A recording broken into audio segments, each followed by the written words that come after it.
tuning in to the online broadcast network, AfterBuzz TV. Over 20 million weekly downloads from over 200 countries and your #1 source in after-show entertainment.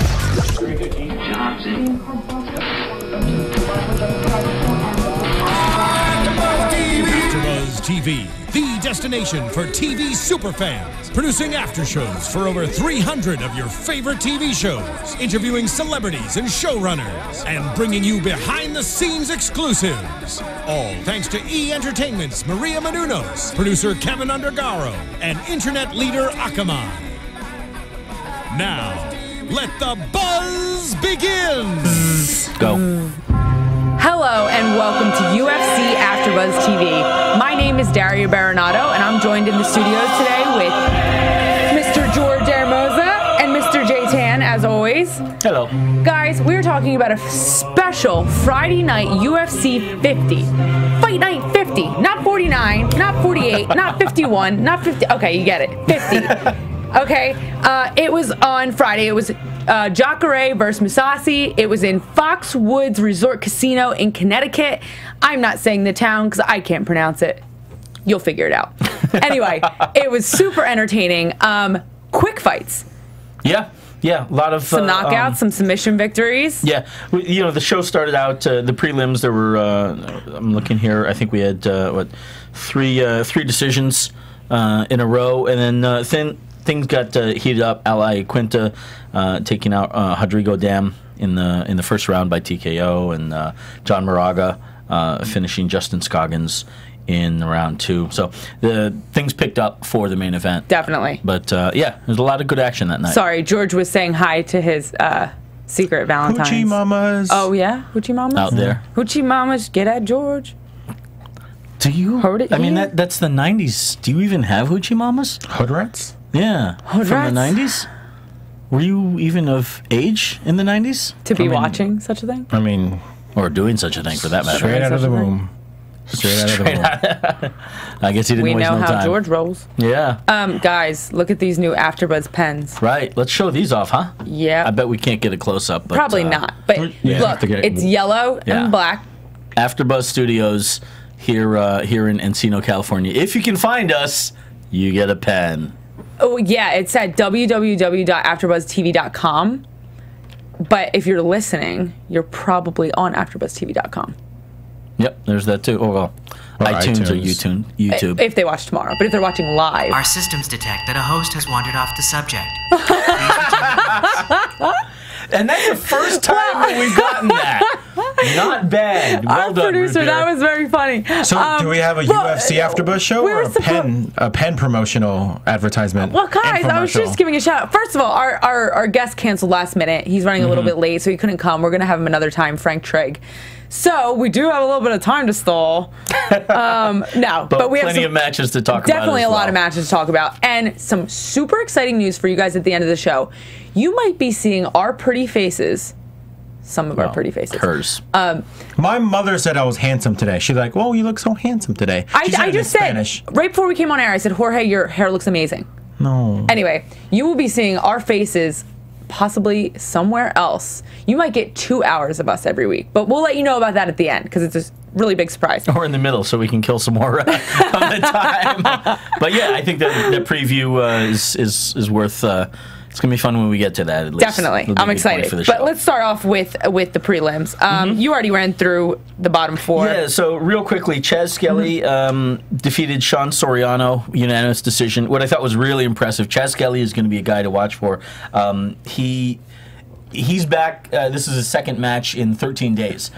We saw him fight and won on August 23rd at Fight Night. What would that have been? 49, I believe. Henderson versus Dos Anjos. Maybe 48. But, you know, a last-minute dropout of Sean Soriano's opponent, and Chaz Skelly jumped on in there and really dominated. Had a great match, controlled Soriano on the ground and standing. I love those guys. Yeah, that are just game to go in whenever, like Joe Soto last weekend, last weekend. Yeah, Joe had a great Gamers performance. that are just, Yep. I mean, you can really tell they're here to fight. Yeah. They're not the ones picking and choosing their battles, you know, the ones they have advantages over or whatnot. They takes whatever fight Dana White gives him. And 13 days too. I mean, that's short notice. That's an incredibly short notice, fast turnaround. The last time we saw something like that, I believe it was Chris Lieben. Give me a second. I want to say 2008, maybe 2009. Okay. 2010. Was it 10? Oh, against the who? second match was against one of the gets was in Akiyama, Yoshihiro Akiyama, and was Vanderlei Silva. The first one might have been Vanderlei.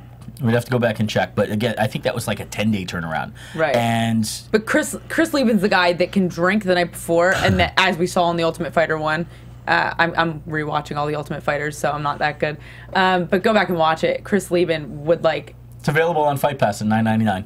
I knew you were gonna do that. Chris Lieben would pound beer, and he had a bottle of whiskey, and he was smoking, and this and that, and then the next day he was fighting. So there's those guys, and then there's the guys that get. It's a very rare breed that can do that. Yeah. I don't think that was the case with Chaz. That's what I'm saying. Maybe Chaz was in fight shape all year round. Maybe he's one of those guys that just keeps himself ready. Yeah, and really, credit due to Lieben. I think that was the case. By that point, I remember being at the I think the Akiyama match. Right. He was, or was it Aram Simpson that he fought? Now I'm really curious.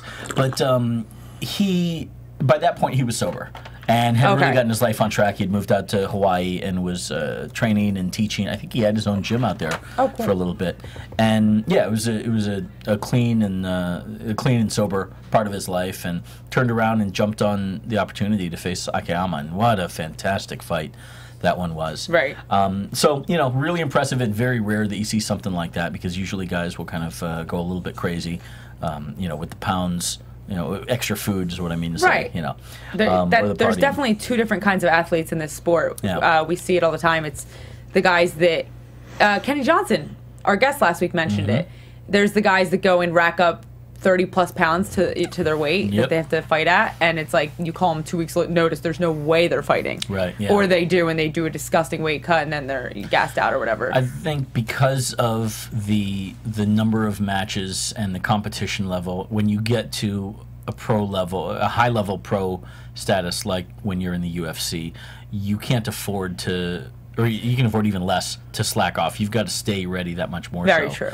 Alan Jaban talked about that. He wanted his shot to get in there, and he said, "Just let me, put me on the list. Let me know when you need me." Right. And that's the case. It's easier to do that when you're getting paid too, because it's like like Kenny Johnson said, it's your full-time job. I mean, this is what you do. Fight, the more you get paid. Right. Yeah. The more ready you are as well. And it also gets you noticed by the bosses, of course. That's the more true. that you're willing to take a fight on short notice, the more that if you win, or at least have a good performance, the more they're going to take care of you as well. Definitely. As well it should be. So continuing on then, Chris Beal defeated Tateki Masuda. Gosh, I watched that match and I feel like I had a little bit of hesitation on that. It was a close competitive one, but that was one of two that stuck out in my head. Rafael Sapo Natal defeated Chris Camozzi by split decision. That one I disagreed with. I had Camozzi winning 29-28. Really? Taking the second and third rounds, I believe. Real quick, George, what do you think of Chris Beal? Because he came up on Tough Enough. He was on the Ronda Rousey's team? Yeah. Yeah. I mean, he's on the up. I mean, I really liked what he had to do during the season. I mean, we'll see if he can follow through in the future. Definitely. Yeah. Because I liked him from The Ultimate Fighter. I mean, he definitely stood out. I mean, it's one of those guys where I saw him like, oh, Chris Beal. I mean, you can't really say that about a lot of the guys. It's just like, oh, who's that one guy? From The Ultimate Fighter. Oh, I forgot his name. Yeah. But yeah, Chris Beal definitely impressed me during that season. Watch it back. Fight Pass, $9.99. $9.98. How much do you pay? Well, that's a funny story. And we'll leave that at that. Ally Quinta lightweights defeated Rodrigo Dam, as we talked about, TKO in the first round, and John Moraga, who was ranked at number 5, had earlier this year, or feels like 8-9 months ago. Yeah, quite a while ago. But I think also, not too far distantly. Yeah, within fought the year. for the UFC flyweight title against Demetrius Johnson. Yep. And that was another scenario, kind of like Joe Soto, where he wasn't on anybody's radar, and it wasn't like there was a lot of build up to his title match, Right. But he was given the slot. I Again, I wish I could remember the specific details of why he was assigned that opportunity. Right. But he went in there, and now he's ranked at number 5. Justin Scoggins is a guy that a lot of people have earmarked for greatness and a great run in the UFC. He got caught in a guillotine in round 2, but certainly not the last we've seen from him. And then the card itself. This next fight, Joe Lauzon defeated Michael Chiesa via TKO. It was a doctor stoppage in round 2. That was setting out to be an extremely competitive, fun fight to watch. Yeah. Like, that's one of the ones I wanted to see go to the distance. Sure. Because it was so, I mean... He almost wanted to be a 5-rounder. Yeah. For that matter. I would have loved to have watched it for 5 rounds. The stamina was, I mean, it was only in the second round, but the stamina was good. They both still had energy. They were going back and forth. I mean, at one point, Chiesa had Lauzon's back, and then he switched it around and had his back, almost a rear naked choke. Those guys are like two artists on the ground, especially Lauzon. Right. Lauzon is one of my top 5, 3, maybe even top 2 favorite fighters. Really? That guy is awesome. Fight Pass, I think it was December 2012. Right. Watch him against Jamie Varner. Okay. It was like a 3-round masterpiece, and you'll see why. That last round, you'll see why Joe Lauzon is one of my favorite. Even though he's been one of my favorite fighters for years, watch that. Jamie Varner, Joe Lauzon. Such a great fighter, such a great performer. This guy's, I mean, the fact that he has 13 post-fight, I think 13? Yeah, 13 post-fight bonuses. Most of them fight of the night. That says a lot about his willingness to not just perform, but just effectiveness as far as being a fighter. You know, the guy goes out there, he performs. He's never going to have a boring fight. He knows what he needs to do. I wish he had a better record. That way, I wish he was a better, top of the card. Right. But man, I love watching that guy fight. The thing with Joe, the added storyline to this, besides the fact that he is a gamer, like we were talking about Diego Sanchez, where you can rely on him to come and bring He's always ready, right? Yeah. Joe was on Ultimate Fighter 5, which had just a who's who of stars, and more recently and relevantly was really fascinating. This was his first fight in almost a year. Right. He recently had a son, I think earlier this year, and unfortunately the kid was diagnosed with cancer, but fortunately beat it. And especially when you have a newborn in general, that's going to take up a lot of your time and energy. Absolutely. Yeah, and you got to consider putting your career on hold. Notwithstanding providing for the family, of course. Right. So he'd been through a lot emotionally and mentally, and was coming back. And Michael that can toughen a guy. Exactly. That can toughen a guy up. I mean, come on. It toughens a guy up. I think it probably gives you a lot of focus on what's super important. But Joe was a guy that always knew to bring it in the fight. Right. And has some fantastic wins. We're looking at his wiki here. Guys in the past, Mac Danzig, the Jamie Varner match, Melvin Gillard. He has big names under his belt. Yeah. Very legit names. He was blowing up my Facebook feed. Everyone was like, "Oh my God, Joe!" People love him. It seems like people love him. I had heard his name before, obviously, but I think this fight is something that really grounded his name into a lot of UFC fans. Watch his fight with Jamie Varner. I'm gonna even watch his fight with Jim Miller. I mean, he lost against Jim Miller. A lot of people thought that was fight of the year. Him and Jim Miller. Right. Yeah. Man, some of those wicked. He tried for a couple submissions against Jim Miller. You'd be like, how the hell did he do that? Being down on points and him going for. Just watch that fight. You'll know exactly what I mean. Okay. You'll be like, wow. Yeah. Going back to the fight though, I would have loved to see more rounds. Yes, I would like to see more rounds. Was it the right call? Yeah, it was the right call. That was a big cut. I mean, I've seen fights get stopped for cuts way less bad than that. I mean, that was a deep cut. I mean, it sucks for Chiesa because that he's another Ultimate Fighter. I think he won the live one. Yeah. The one with Number 15. Faber against Dominic Cruz. It was like the first one on Fox. It was the first So it was a live one. Ultimate And Fighter. he won. He has. I think he's lost against. Well, obviously Lauzon. He lost against someone else. I just started rewatching that Ultimate Fighter last night, so thank you for the spoiler alert. I did know the result though. Yeah. Let's talk about him as well. Chiesa during that season he overcame family adversity as well. His dad died during the season, and he was allowed to go home for the funeral and came back and won. Yeah, Spoiler alert, apparently. That was a big spoiler alert. I did not know that. Well, it's, wow. I don't care about spoiler alerts. This is what an after show is about, and frankly, that's an after show. Because if you guys didn't watch Ultimate Fighter 15, you're not a real fan, is what J-Tan's saying. Yeah, I'm kind of saying that. But again, it's a scenario where the toughest times. I don't think you can necessarily blame somebody if they can't. Overcome something as hard as that, dealing with a death in the family. That is but insane. when you do see those people rise up, you can do nothing but commend and tip your hat. Right. It's like fantastic. How do you go to the funeral and he has courage? I mean, he really does. He has balls to then move back out of his house for however. What was the remainder? Was it like midway through? I think it was like maybe week 4, week 5. It was early into on. The season. No, it was well into the season. Okay. Yeah, because they shoot about 6 weeks. Oh, it was live though. Remember that was the live one, so it was like straight up like 10, 11 weeks. Yeah, I thought that one was the longer season. Could be. I sit corrected. I don't know. Either way, he was in the house weeks after the death. Yeah. Just thinking, it wasn't there's an immediate there's thing. no cell phones, there's no TV, there's no books, there's no. I mean, there's books, there's no nothing. Just sitting there thinking And he came back and won it. His dad had been a big supporter of his dream and journey through MMA. Right. So obviously you take that to heart and you run with it as he did. I mean, from a fight fan, I would like to see a rematch. From a Joe Lauzon fan, I would like to see him face against like someone else, just so I can see him go up the rankings. Move up the ladder, right? Even though I don't think he technically is ranked. Not technically, he isn't ranked. I would venture to guess that he was probably ranked or he was higher level at a previous point in his career. Yeah, at some point. I mean, especially with the Strikeforce guys, I think that's maybe when he kind of dropped out. But yeah, I don't know. I'd put him up against like, who knows? I'm looking at it right now. Maybe like Jorge Masvidal, maybe Ross Pearson. Striker versus grappler. Yeah. But yeah, like I said, I love Joe Lauzon. That guy is the man. He is. Yeah. Well, he lost against Michael Johnson, who's number 10. There crazy energy in the cage. Yeah. I mean, there was not one dull moment in that fight. And then we had Matt Mitrione versus Derek Lewis. We were talking about Matt. He used to be Matt the Meathead. Another Ultimate Fighter alumni. Yeah. Who gave him that name, J-Tan? Rashad Evans.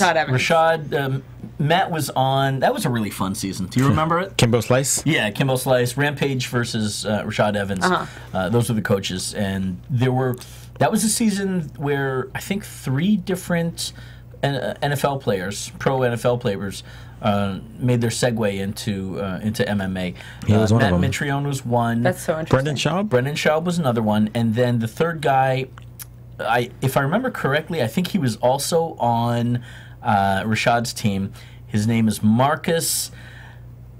Last name blank. I don't know. But his nickname was Big Baby. Big Do you Baby, remember? right. Yeah. Really tall, very dark-skinned guy. And who had he was kind of a Uriah Hall, but a little bit less refined in terms of technical skill and stuff. He had all the natural attributes, and people thought the world of him.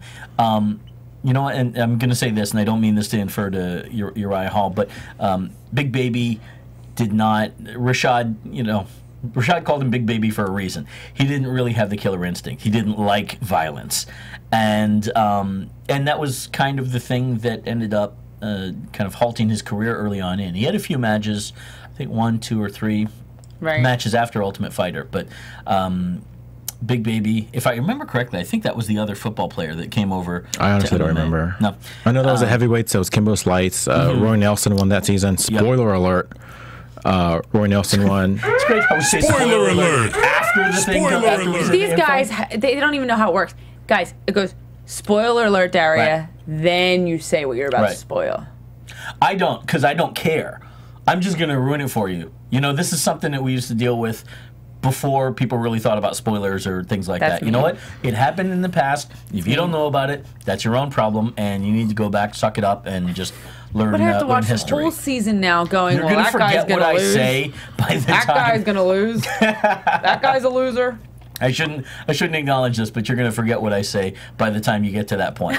If you remember it, then I'm very How can flattered. I forget a guy named Babyface and Meathead and Big Baby? See, I already forgot about it. There you go. There you go. I proved my point. You did. But Matt Mitrione was one of this whole motley crew, and the thing was, if I remember correctly, he wasn't quite getting it. Right. Either his technical training, he was doing things wrongly in training, or just not kind of jiving with what the coaches were trying to educate him to. Or I think it was more that. It wasn't that he was a troublemaker. It wasn't like the Chris Lieben, Junie Browning kind of character on the season. But he just wasn't quite getting it, or not in sync with the rest of the coaches. And so Rashad dubbed him Meathead. And that didn't last very long after the season. I think it's something that he didn't. I think he could. Marcus Jones. There you go.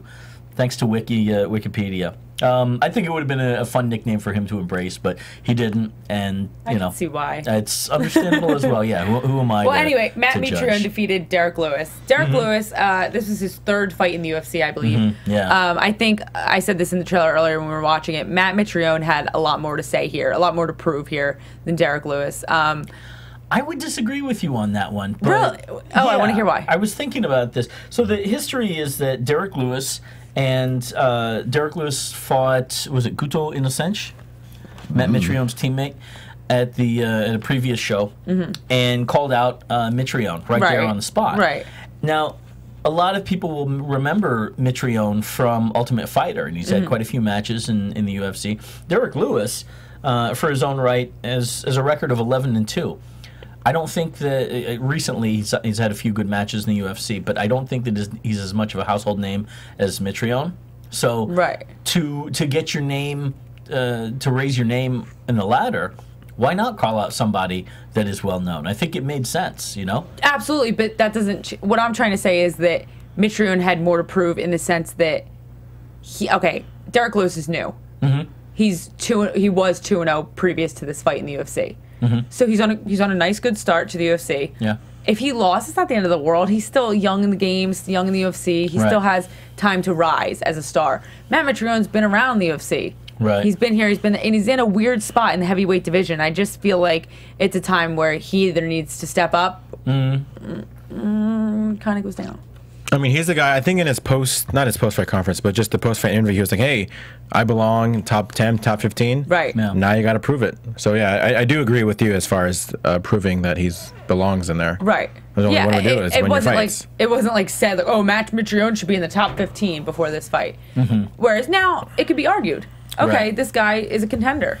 I mean, you got to look at who's in the top 15. Who's number 15? Brendan Schaub. Right. Who's number 14? Arlovsky, who fights, I think, was it this coming weekend? And Mitrione lost to Schaub. Is that correct? Or I think so, am I remembering wrongly? I think he did fight. Yeah. I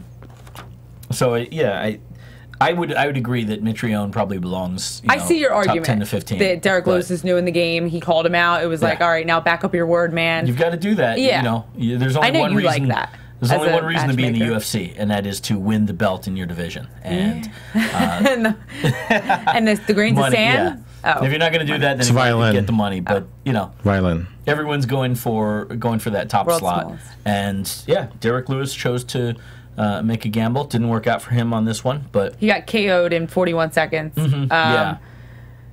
Mitrione was looking sharp there. It kind of was the perfect storm of disaster for Lewis. Mitrione was backing up Derek into against the. He had him against the cage. Mitrione was kind of stalking him, and Lewis, kind of came out. I think trying to escape from there and attack. Threw a right on Mitrione, and Mitrione landed a right on him as well.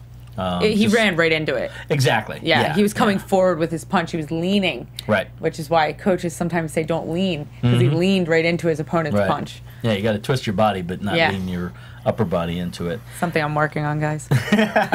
So he drops at the hands of Mitrione, and who followed up with a few rights, and then circled around and dropped some left hammer fists on him. It was over. And Mario Yamasaki made the call. Which was definitely the right call to make, yeah. Yeah, it was over. I was noticing something, all of these fights, these heavyweight matches, both of them, I should say. It's funny to see the difference in stoppage time. Going from amateur fights, then to pro, and then by weight class, and then by gender even. It's funny to me, because, like... You think there's a trend?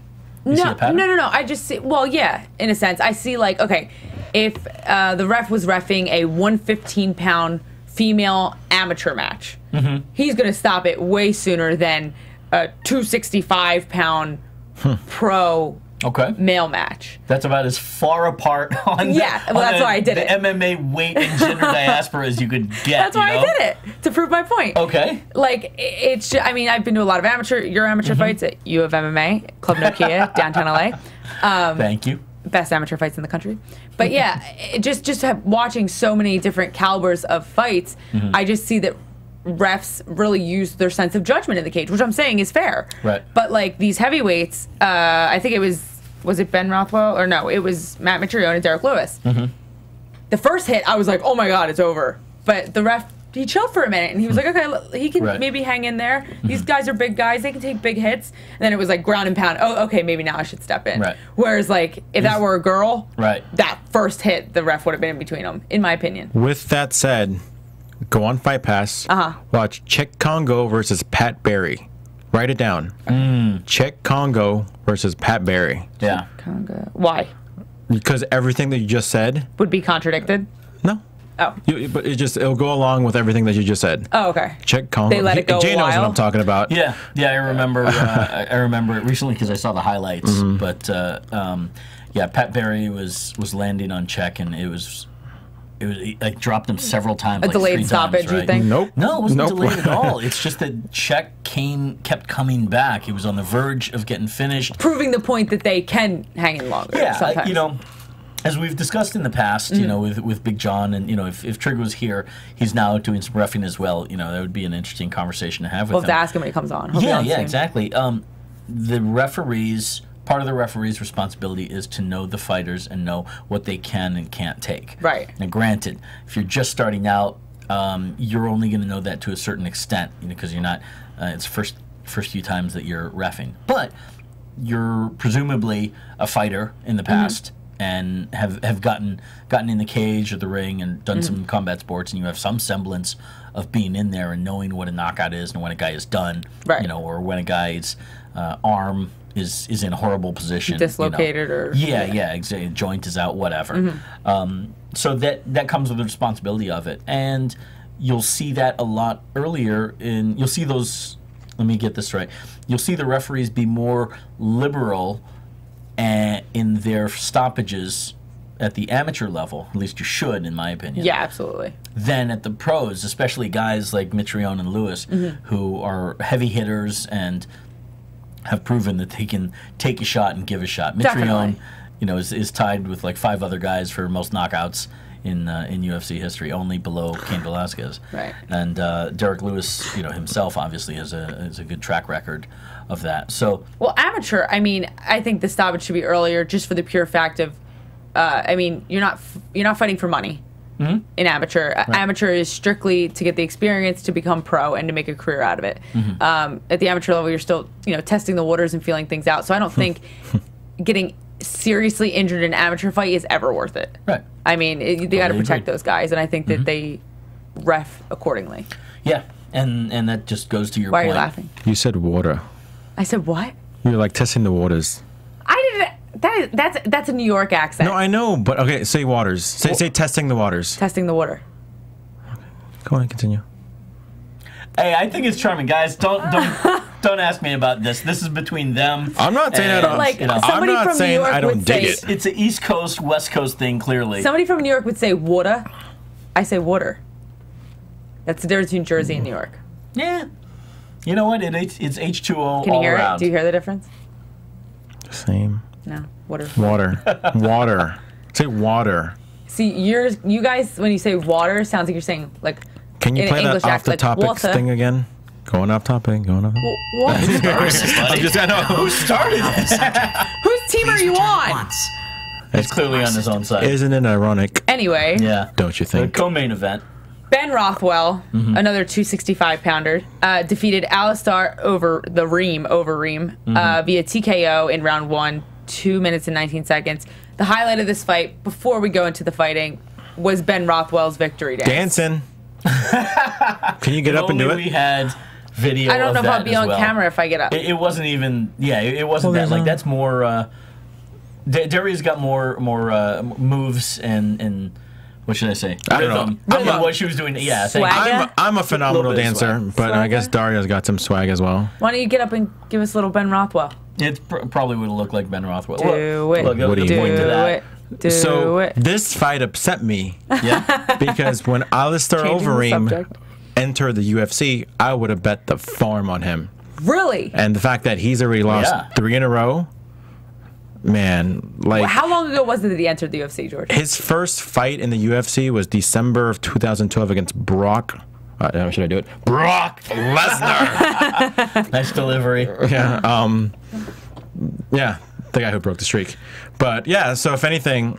So I'm sorry, 2011. Yeah. It was December 2011. He fought Brock Lesnar, Alistair Overeem, and he pretty much knocked Brock Lesnar out of the UFC. Yeah. And here's a guy who's been successful in Strikeforce and Pride. somewhat in Pride, kickboxer. I mean, that guy K1. is just huge. Right. I mean, they were thinking about giving him a title shot right off the bat. But I think he was caught Kane and Junior Santos doing those things. He beat Brock.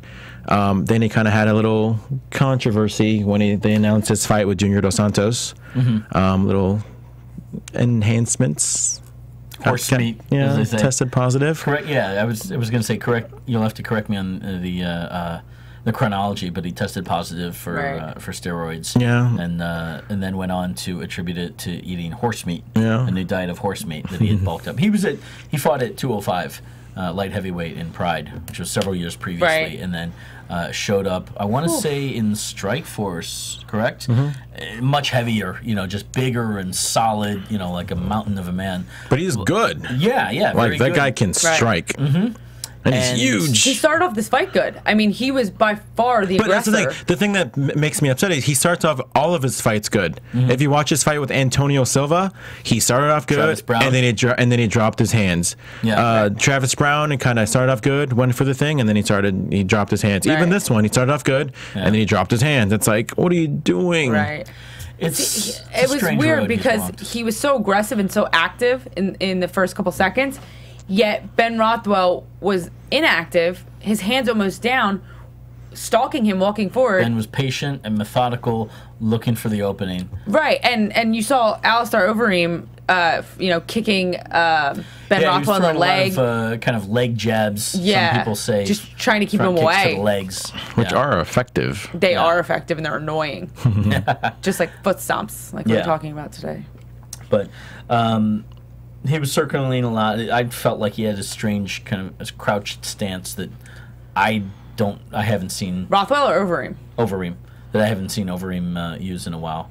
And then Rothwell at some point just landed that overhand right. Well, he actually back of the temple. Before that, Overeem got him with a kick and actually broke his arm. He broke Rothwell's arm. So pretty much Was it a break? He knocked out Overeem with a broken arm. Because I was listening to the announcers and they were like, it's funny you say that because they were actually saying, they were like, he might have blocked it with his arm, but a toll like that doesn't go untaken. Like, even though, like, oh yeah, I blocked it with my arm. No, he broke his arm. That takes a toll. He did end up going to the hospital. Rothwell did. Prior to the post-fight conference, he missed it for a broken arm. I do remember that. Was it the right arm that he... The right arm. Yeah? Wow. That's something. And he came back with an overhand right and knocked him out. And then he danced. Correct. And then he danced. But when he threw the overhand right, at the exact same time, Overeem was throwing, was it a left? Well, I think he clipped him like right before that. He clipped him maybe like 30 seconds before, and I think it kind of affected him. But again, I think it was because Overeem, dropped his hands. Like, you're so huge. What are you doing? I know. Keep them hands up. It's annoying. But then Ben. But good for Ben though. I mean, that guy has kind of been going up and down in his career. Yeah. He lost, he wins, he loses, he wins. Yeah. So yeah, definitely the biggest win of his career. Who do you think's next for Rothwell? I mean, when a fight that big, I think you got to at least give him a shot to maybe enter the top 15 if he hasn't already. Yeah, he just beat a number 7 guy. Exactly. So yeah, maybe give him Brendan Schaub. I don't know if they fought before, but maybe Schaub, maybe He's fought and lost to Arlovsky, if I remember maybe correctly. the loser of Roy Nelson, Mark Hunt. That's in what, 2 weeks? Oh yeah, Japan. He beat Brendan Schaub and Brandon Vera. I know his last fight before Overeem was against Brendan Vera. Oh yeah, he did beat Brendan Schaub. He lost to Mark Hunt.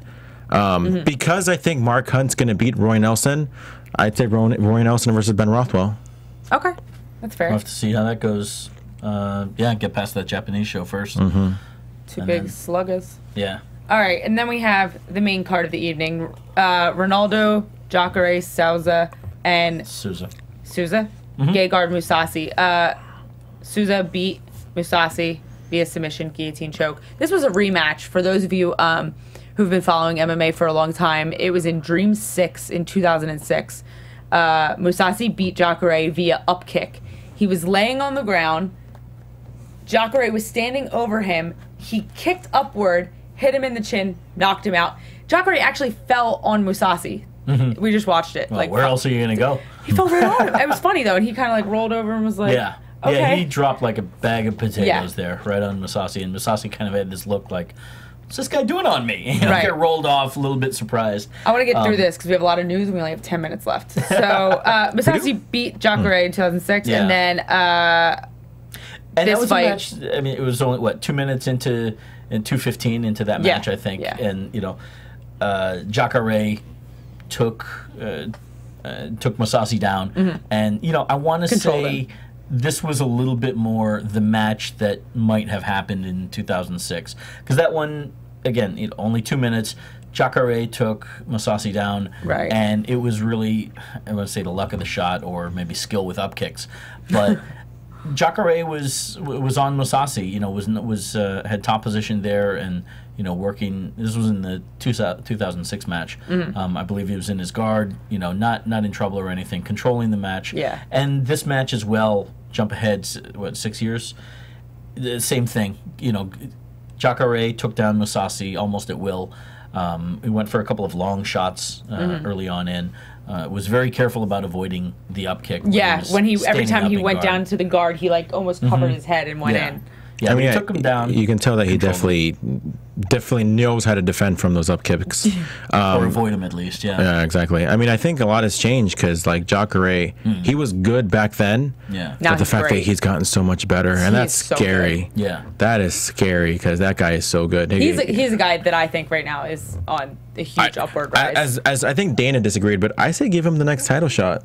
The winner of Vitor Weidman, give him the shot. There's really no one else either. If you look at your, you know, the top 10 or top 15, you look it down the list. But Cheetah's fighting. Actually, I don't know who he's fighting. Not fighting. Yeah, but he's not getting a shot. Yeah, exactly. Bisping, Rothwell. Luke Hold Rocco's Bisping. Tim Kennedy's fighting Yoel Romero. You know, who else? What, you're going to put up Jacare with somebody who's in the number 15, you know? Right. I think he already beat. Everyone's in holds right now. Yeah. So you would have to wait for the results. I say give him the next shot. Whoever the winner of the middleweight championship is. I think Jacare deserves it. When does Weidman fight again? He's I averaging about 2. December. They said either the December or January card. Really, that fast? Yeah. Didn't we talk about? No, who's December 6th? Who is? I think that's Pettis Melendez. Oh, right. Got it. But if I was Jacare, I would stay in shape. Because if for whatever reason, Vitor, you know, something happens. Again, when you're at that level, you stay ready. You don't get ready. Absolutely. I mean, when you're in the top 20, top 30, I would say you have to always stay ready. Yeah. You should always stay ready. Okay, guys. Dun, dun, dun. I have a little announcement. So the three of us will be partaking in the Ultimate Fighter AfterBuzz show every Thursday night at 5 p.m. live Pacific time. That's 8 o'clock Eastern time for my East Coasters. Yeah, so we'll be talking about. We'll be covering season Ultimate 20. Fighter 20. Yep. Which is a champion will be crowned. A champion will be crowned is the name of it. It's the female 115-pound season. The coaches are Gilbert Melendez and Anthony Pettis.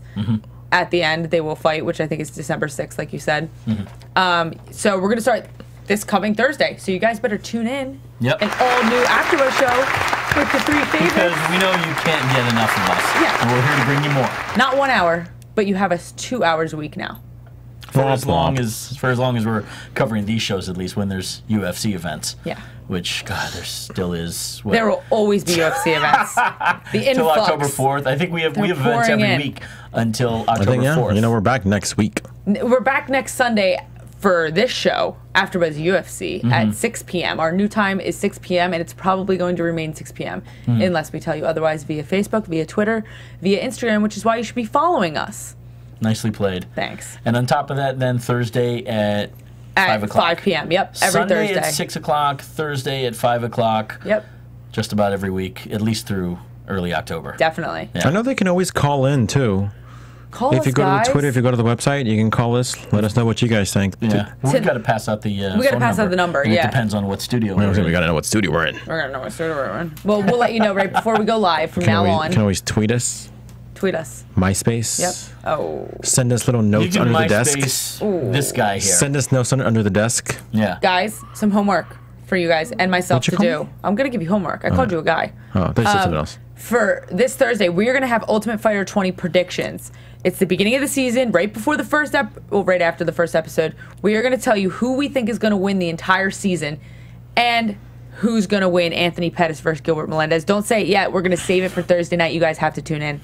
You know J-Tan. George wants to spit it out. George. he's I already was waiting decided, for me even to be if in the he middle of that hasn't sentence to be decided. like, go, Gilbert Melendez. Yeah, I think it's worth saying that the first episode of Ultimate Fighter this coming Wednesday is going to be seemingly a 2-hour episode, probably recapping the matches to get into the house. so excited. We've got what do we got? 8 and 8, so that's 16 fighters, 16 women that we already know. If you go and look online. There is already listings for which fighters are on which team. Yeah. Team Pettis, Team Melendez, and who the 16 fighters are. We know a couple of these girls, guys. Let me just tell you, this is going to be a crazy season. You have bombshells like Felice Herring, who I know is stirring. I'm sorry, Felice. I know you stirred up some drama on this season. Come on. Well, She had to have. yeah, it goes without saying. I think she's already said that, and her reputation precedes Right. her. She was on Fight Girls. This is the closest thing. It's worth talking about. This is the closest thing we've seen. In some ways, we've seen this show happen already. Tell me a year, George. Fight Girls. I'm gonna go 2007. Yeah, I was going to say 2006, 2007. Gina Yeah. Carano was a mentor on Fight Girls for Felice Herring. Right. Isn't that Fight a small Girls world? was a show essentially like Ultimate Fighter. A bunch of women in a Thai boxing tournament living in the same house. Right. It was produced and organized, I think, by Master Toddy, who's a famous Thai kickboxer Gina Carano's coach. yeah. Gina Carano's coach in Las Vegas. And you saw Felice Herrig. Miriam Nakamura was another competitor there. I wish I could remember some of the other names, but Gina Carano was one of the coaches, and they would fight at the end of each episode, and of course there was drama, girls getting catty, and I think that one was a little staged. Not to say that Ultimate Fighter isn't, but that one was. If I go back and watch it now, maybe it's just because it's old that it looks so funny. But I'm like, oh my god, this is scripted. And it's funny, they had a lot more liberties. I remember on that show, like. One female fighter went out on a date and didn't come back till the next night. And I'm like, wow, Dana would never approve of that. No, Dana White would not. Dana White, speaking of Dana White said there's a Ronda Rousey on this season of The Ultimate Fighter. I don't know. What does that mean exactly? What does that mean? Does it mean like attitude or does it mean like unstoppable, beat everybody? Yep, total package. Total package. That's what I'm guessing. I kind of think he means the attitude, like the. Oh, all these girls. Oh, like it's Like 16 girls in a house. Yeah. They all have attitude. What are you talking about? I looked at it and I was like, J-Tan, I don't think I'd want to be in that house. He goes, yes, you would. I'm like, yeah, you're right, I would. Of course you would. You love the training. I would. You would hate the drama, but you'd keep yourself away from that. But I know you can't get enough of training. I know that you've probably asked Marcus and Ian if you can sleep at the gym. Yeah. Have you? Actually, it's funny you say that. I was going to ask Marcus if I could have the keys to the gym the other night because it was like late night. I was bored. I was like, come on, let's just train a little bit. If that happens, let me know because you want to come roll? Yeah. I'm not going to roll because you'll choke me the hell out. Marcus, I'll hit I need the bags. keys to the gym. Me and J-Tan, we're going. Guys, let's wrap it up. Give Really? your plugs. I know. Oh So soon. man, could we get another hour? No. Another hour? Okay. Yeah, because we've got plenty to talk about. Oh no, they're weaning us out already with the music. Guys, give your plugs. That's what you get when you do a show at 9 o'clock at night on a Sunday. You can follow me on Twitter. You can follow me on Instagram at ghermoza.com. Shout out to my biggest fans, Angie and Glow. You know who you are. Social media, I got am at fans. JTan716, Instagram, Facebook, and that Twitter thing. Twitter. U of MMA, also, even more important than me. shout-outs, birthday shout-outs to my brother from another mother, Trevor Dudley, and my daughter, Angela. Love you, baby. You have a daughter? We'll talk about that later. Long story. Well, okay, hold on. We need another hour. Okay. Daria Berenato, at DariaB28 is my Twitter. I just said my name. I think you guys already know my name. I will be fighting in October. I don't want to give too many details yet, but I will definitely be fighting in December on Mr. J Tan's U of MMA promotion. Guys, find me here Thursday night, 5 p.m. Pacific time. See you later. From executive producers Maria Menounos, Kevin Undergaro, Phil Svitek, and the entire AfterBuzz TV staff, we would like to thank you for listening to the AfterBuzz TV network. To watch or listen to other after shows and post comments or questions, be sure to visit AfterBuzzTV.com. I'm Sir Richard Wentworth, and this has been a presentation of AfterBuzz TV. Buzz you later. The views expressed herein are those of the hosts only and do not necessarily reflect the views of AfterBuzz TV or its owners or principals.